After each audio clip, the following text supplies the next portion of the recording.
त्यांना नेहमीच उशिरा उठून चिंतन करण्याची सवय असल्यामुळे विधानसभेच्या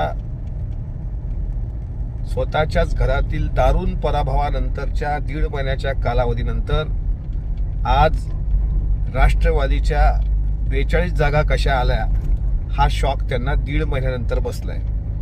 तरीही आम्ही त्यांना सांगतो की राष्ट्रवादी काँग्रेस पक्षाचे नेते आदरणीय दादा ज्या पद्धतीनं रात्रंदिवस कबाळ कष्ट करतात, मेहनत करतात, शेती असेल, कला असेल, इतर जे कोणते क्षेत्र असतील, त्यामध्ये राजकारण असेल, या सगळ्या गोष्टीची मेहनत खऱ्या अर्थानं 42 जागेपर्यंत त्यांना घेऊन आली।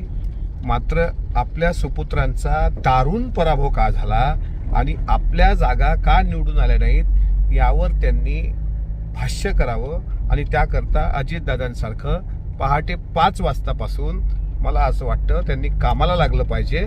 त्याच्याशिवाय अजितदादा नावाचा विकास पुरुष त्यांना कळू शकणार नाही।